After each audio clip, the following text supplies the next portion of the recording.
Welcome back to Morning Joe. Here with us now, former Republican congressman from the state of Texas, former presidential campaign candidate Ron Paul. He's out with the new book, The School Revolution, A New Answer for Our Broken Education System. Harold Ford and Brian Shackman back at the table as well. Congressman, it's always good to see you. Thank you. Just talking about life on the outside. You retired and got busier, it sounds like. Yeah, people say, have you really retired? And I don't think that's a good term. I can say that I've retired from Congress. Right. I've left Congress. You're still working hard. We want to get to your book in just a second, but obviously, given your position on the Fed over the years, I want to ask you about the front page news in almost every newspaper this morning. Fed stays on easy money course. Quantitative easing continues. What's your take? Well, I'm not surprised, but the markets were certainly surprised yesterday. But I think it's a major admission by Bernanke that things aren't good. You know, the fact that he's doing this and all the markets anticipated, well, maybe the economy has improved. He's literally saying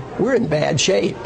And yet the markets didn't interpret it that way, because the markets are reflecting just that easy money going into stocks, but it doesn't help those 99%, or at least the large middle class and the poor. Won't help them one bit. They're still going to have trouble getting jobs. But so there's a lot of disconnect here. But I think it was a very, very bad announcement yesterday that the economy is a lot worse off. And I think in time it'll prove to be the case. But aren't we in a situation where if the Fed cut this stimulus money, we might be worse off? Well, it can't get worse. I mean, to continue to destroy a currency is always bad, always bad. It always destroys the middle class, and the wealthy get wealthier. And this is the prediction of Austrian economics for, 100 years. And this is exactly what we're witnessing, those predictions that the wealthy get wealthier and the poor get poorer and the middle class gets wiped out. So, no, all inflation is bad.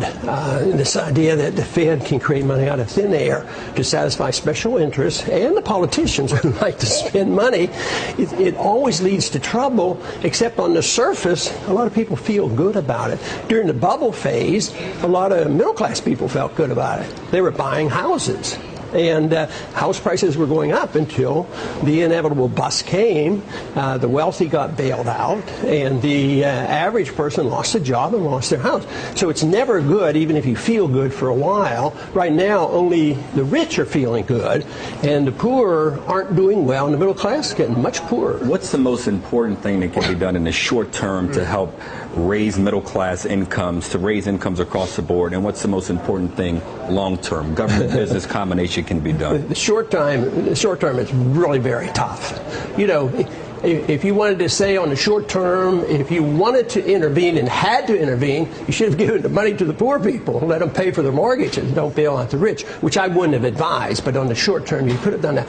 Long term is the only thing you can do. Is you have to decide whether you want a few men, maybe women, involved in secretly deciding what the interest rate should be. The interest rate, if people don't understand how important the interest rate is, they can't solve this problem. For the middle class or anybody, you have to have savings. After interest rates, that's the message to the business community. But we don't have interest rates other than what is dictated, by a few people, and they're always wrong. They're always wrong, and they always will mislead, and that's why even yesterday is more misleading us on what's really happening. So that artificial manipulation of rates, and we know your opinion about the Federal Reserve, but if you could pull the levers right now, because you can't just go cold turkey, right? I mean, specifically, how would you get to the point where you could adjust it to a more normal assessment of what the rates Well, see, the cold turkey argument has merit to it, because it would be tough. It would be a real shock to the short-term system. But the alternative is a calamity,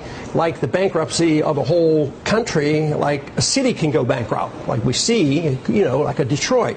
So you're not really comparing, an easing down and a smooth transition, or having a really tough thing to cut back.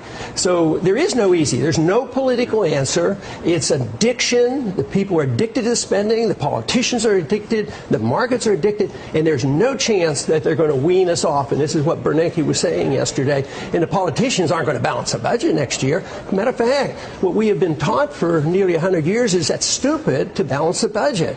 Because what you want to do is you want people to spend money and borrow money and print money. That's the thing that we have been taught for a long, long time. They don't really believe we can go bankrupt. No one really believes it in the populace that we can actually